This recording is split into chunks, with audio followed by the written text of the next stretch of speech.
ඔබ අත්හැර ගිය කෙනා ඔබේ අගය තීරණය කරන්නේ නැහැ.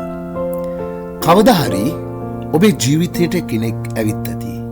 ඔබේ ලෝකමය වෙනස් කරපු කෙනෙක්. ඔබ ඔවුන් වෙනුවෙන් කාලය දුන්නා. ආදරය දුන්නා. විශ්වාසය දුන්නා.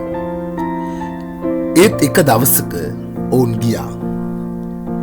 එදා ඔබට දැනුනේ ඔබේ ජීවිතය ඉවර වුණා වගේ. රාත්‍රී ගණන් නිදි නැතුව ඉන්නේ නැති. ඉස්සර දාපු මැසේජ්, කෝල්, ෆොටෝස් බලබලා ඔබ ඇඬුවා වෙන්නේ නැති. ඔබට හිතුණා ඇති මම මදිද? මගේ වරද මොකද්ද? ඒත් අද ඔබට එක දෙයක් සපත වෙනවා. කෙනෙක් ඔබව අත්හැර යන එක ඒ ඔබ වටිනා නැති නිසාම නෙමෙයි. මතක තියාගන්න, සමහර මිනිස්සු අපේ ජීවිතයට එන්නේ සදහටම නෙමෙයි. අපිට ජීවිතයට පාඩමක් උගන්වලා යන්න.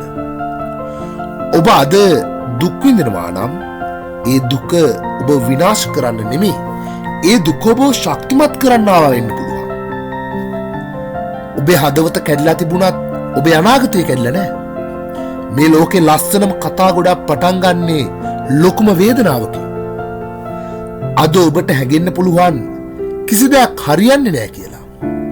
ඒත් මාස කිහිපයකින්, අවුරුද්දකින් ඔබ අද ඉන්න තැන මතක් කරලා ඔබම hina වෙයි.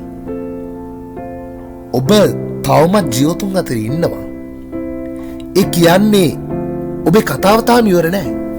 ඔබේ හොඳම චැප්ටර් එක තාම ඔබ ලියලා ඉවර නැහැ. ඒ නිසා අදින් පස්සේ ඔබ අත්හැර ගිය කෙනා ගැන අඩුවෙන් හිතන්න. ඔබ වෙනුවෙන් කාලය වැය කරන්න. ඔබේ ජීවිතේ ඔබේ දක්ෂතා, ඔබේ ඉගෙනීම්, ඔබේ අනාගත ගමන් මාර්ගය හදාගෙන ඔබ ජීවිතේ ගොඩ දාගන්න. දවසක ඔබ සාර්ථක වුණාම ඔබටම එක දෙයක් තේරෙනවා. ඒ තමයි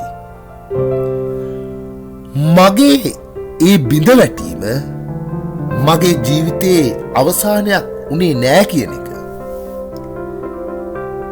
ඒක ඔබේ අලුත් ජීවිතයේ ආරම්භයක්. මතක තියාගන්න, කෙනෙක් ඔබව අතහැර යාමෙන් ඔබේ වටිනාකම අඩු වෙන්නේ නෑ. ඔබ තවත් වටිනවා. ඔබ තවත් ශක්තිමත්. ඔබ තවමත් ජයග්‍රාහකයෙක්. මතක තියාගන්න, ඔබේ හොඳම දවස් තව ඉදිරියට එනවා. ඒ නිසා ඔබ එපා කියපු, ඔබ ප්‍රතික්ෂේප කරපු, ඔබගේ ඇස්වලට කඳුලක් දුන්නු ඒ පිරිස හොඳට මතක තියාගන්න. ඒ කෙනාව මතක තියාගන්න. ආදරය කියන්නේ වෛර කිරිල්ලක් නෙමෙයි. ඉතින් මේ වෛර නොකරන ආදරයේදී අප දැනගන්න ඕන එක දෙයක් තියෙනවා. අපිව එපා නිසා ඒ පුද්ගලයා අපෙන් ඈත් වුණා. ඉතින් නෙයි අපි අඬන්නේ තවත්. අපිට අපේ අනාගතයක් තියෙනවා. ඒ අනාගතය අපි හදාගන්න. ඉතින් ඒ අනාගතය හදාගන්න නම් අපි තව ශක්තිමත් වෙන්න. අපි හොඳට ඉගෙනගෙන අපේ දක්ෂතා තවදුරටත් වර්ධනය කරගන්න. ජීවිතය අපට අභියෝගවලට අප හොඳින් මෝන දෙන්න. පොඩ්ඩක් හිතන්න. අපි ආදරයෙන් පැරදුනයි කියලා ජීවිතය හැරදාලා ගියොත් මොකද්ද වෙන්නේ? මතක තියාගන්න. ඔබේ ජයග්‍රහණය වේ ඔබේ අම්මා තාත්තා බලන්න. ඔබේ සහෝදරියෝ බලන්න. ඉතින් මෙහෙම ඉතින් ඇයි ඔබ තවත් එක් පුද්ගලෙක් වෙන්න හදන්නේ? ඔබ අද පටන් ගන්න. ඔබේ ජයග්‍රහණය ඔබේ අනාගතය ලියන්න. ඔබට පුළුවන්. අනිවාර්යෙන් ඔබේ ජයග්‍රහණය එනවාමයි. ඔබට පුළුවන්.